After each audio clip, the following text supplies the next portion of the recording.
morning and happy Tuesday, everyone. It's time for some tea with T on this Talk Therapy Tuesday.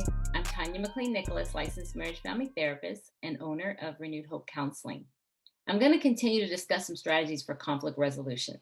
So go ahead and grab your tea or your coffee, whichever you prefer, and let's dig in. If you spend a considerable amount of time with anyone, you're bound to have some sort of conflict. But this is not bad because conflict can be seen as an opportunity to understand others and even to grow personally. The challenge is, how do we go about resolving conflict? Well, one sure way to escalate and worsen conflict is by blaming. Sometimes this happens in the pretense of sharing our feelings. You tell others what they have done to cause you to think, feel, or even act a certain way. Oftentimes, the language used focuses more on the other person's behavior and less on how we feel. And this usually results in the other person feeling attacked, criticized, shamed, and therefore they start taking a defense to your comments, or worse yet, they just shut down. So a more constructive strategy would be using I statements. So it sounds like this: I feel, and you name an emotion, when. This part is all about describing what happened with facts, not feelings. And then you add the because, meaning why what happened caused me to feel the way that I do. And then asking for what you would like in the future. These steps that I just described are difficult because in conflict, most people want to be right. And winning the argument becomes a greater priority than solving the conflict. Blaming is also easier because it shifts the responsibility onto others, and it keeps us from owning or taking any responsibility for our parts. This is why sometimes something small, some type of small conflict, can turn into something big really fast. Our eyes are now focused on winning instead of losing, being right instead of being wrong, or competing instead of cooperating. When using the blaming approach in conflict, it just fuels more tension and anger, resulting in no resolution.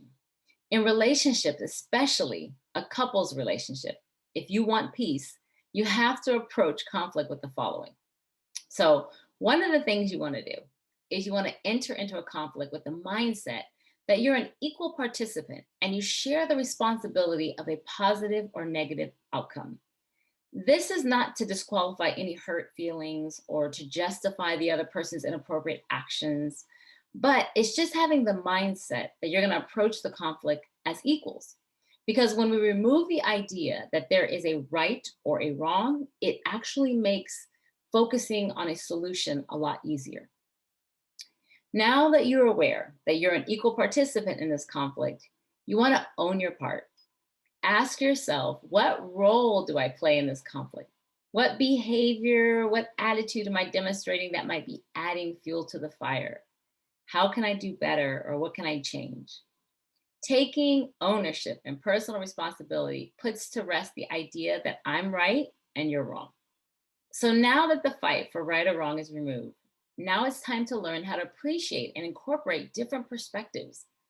Sometimes, if couples would just stop arguing with their heads and start listening with their hearts, they may realize that they are saying some of the same points and wanting the same outcome. So, how do we incorporate both perspectives into our solution? Well, think win-win. In Stephen Covey's book, The 7 Habits of Highly Effective People, habit number 4 he talks about is win-win. And this is the idea to find a solution that is mutually benefiting to both people. It shifts from competing against one another to actually cooperating with one another. Then, as you move forward to resolve, watch your conversation, your tone, your choice of wording, ask questions for understanding, invite one another to reflect on something specific. And this will actually help the conversations be more productive and even effective. Now, I know this can be tough because depending on what's creating the conflict, hearing the other person's perspective and finding a solution that is mutually benefiting may be difficult. This is where empathy is important.